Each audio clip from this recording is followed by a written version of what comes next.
पुरंदर आंतरराष्ट्रीय विमानतळाच्या भूसंपादन संमतीला खऱ्या अर्थाने आज सुरुवात झालेली आहे। आत्ताच जे उपजिल्हाधिकारी कल्याण पांढरे सर यांच्या हस्ते पहिल्या संमतीचा चेक देखील देण्यात आलेला आहे। सर, खरं तर आज संमतीला सुरुवात झालेली आहे, काय सांगाल, कशा पद्धतीचा लोकांचा प्रतिसाद आहे? पुरंदर आंतरराष्ट्रीय विमानतळासाठी भूसंपादनाच्या अंतिम टप्प्यामध्ये संमती करारनाम्याद्वारे सर्व शेतकऱ्यांनी प्रतिसाद दिल्याप्रमाणे त्याचबरोबर आज प्रथम जे उदाचीवाडी गावचे विलास कैलास कुंभारकर यांची संमती प्राप्त झालेली होती आणि त्यानुसार संमती करारनामा त्यांनी केलेला आहे आणि संमती करारनाम्यानुसार संमती निवाडा घोषित करून त्यांना संबंधित निवाड्याची जी रक्कम आहे ती त्या RTGSद्वारे त्यांच्या बँक खात्यामध्ये माननीय जिल्हाधिकारी यांच्या आदेशानुसार त्यांच्या अकाउंटमध्ये पारदर्शकपणे आणि अचूकपणे आता ट्रान्सफर करण्यात आलेली आहे। ती रक्कम आहे त्यांची जमीन संपादित होणारी आहे ती 36 गुंठे आहे आणि त्यासाठीची आवश्यक जी मोबदला रक्कम आहे ती त्यांच्या अकाउंटमध्ये आता वितरित केलेली आहे आणि SMS द्वारे त्यांना त्या रक्कम मिळाल्याची सुद्धा माहिती प्राप्त होणार आहे। तर आता ही कार्यवाही सुरुवात झालेली आहे।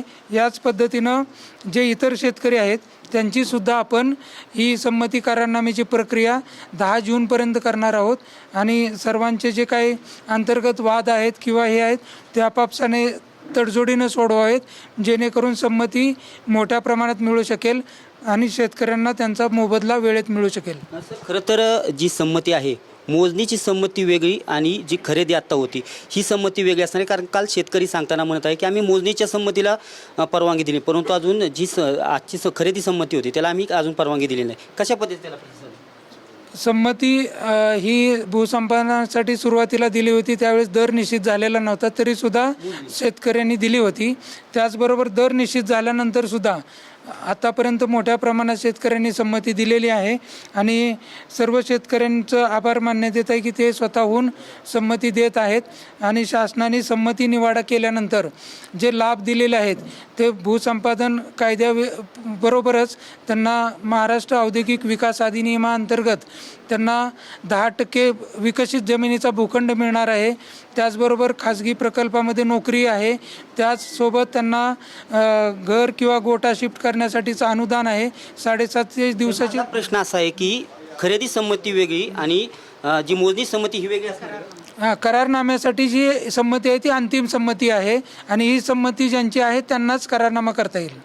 सर, एकंदरीत जी मोजणी होती काल शेतकऱ्यांनी रक्कम वाढवून देण्याची देखील मागणी केली, त्यावेळेस आम्ही सदरची बाब आहे ती माननीय उच्चाधिकार समितीनं मंजूर केलेला संमतीचा दर आहे आणि तो अंतिम आहे। 7 मे ते 10 जूनपर्यंत जी संमती ह्याच्यासाठी वेळ देणार आहे, नंतर सरकार काय प्रोसेस राबवणार आहे जर 10 जूनपर्यंत काही शेतकऱ्यांनी संमती नाही दिली? माननीय जिल्हाधिकाऱ्यांनी जाहीर प्रकटनाद्वारे सर्व शेतकऱ्यांना आवाहन केलेलं आहे की 10 जूनपर्यंत संमती करारनामे करावेत आणि त्या कालावधीनंतर जे करारनामे प्राप्त होणार नाहीत त्याबाबत सक्तीच्या भूसंपादनाची कारवाई होईल। त्या शेवटचा प्रश्न, जे आत्ता बँक ऑफ महाराष्ट्र एकच बँक आपण ठेवण्यात आलेली आहे, राष्ट्रीयकृत एवढ्या बँका असताना काही शेतकऱ्यांच्या चर्चा आहे की फक्त एकच बँका ठेवून, कारण आमची खाती अनेक राष्ट्रीयकृत बँकेत, काय कारण आहे? यामध्ये महाराष्ट्र बँक ही पुणे जिल्ह्याची लीड बँक आहे आणि बऱ्याच बहुतांश शेतकऱ्यांची खाती ही सर्व खाती काढायला महाराष्ट्र बँकेमध्येच आहेत।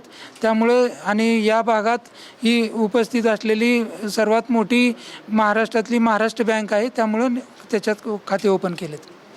नक्कीच जे भूसंपादन उपजिल्हाधिकारी आहेत कल्याण पांढरे सर, खऱ्या अर्थाने पहिली संमती आज झालेली आहे आणि जी शासनाने मुदत दिलेली आहे 7 मे ते 10 जूनपर्यंत ही मुदत असणार आहे आणि खऱ्या अर्थाने जे शेतकरी आहेत ते खरेदीच्या संमतीसाठी आज येताना पाहावयास मिळत आहेत। कॅमेरा पर्सन अभिजित पिशेसह मी दीपक कापरे, TV9 मराठी, पुरंदर।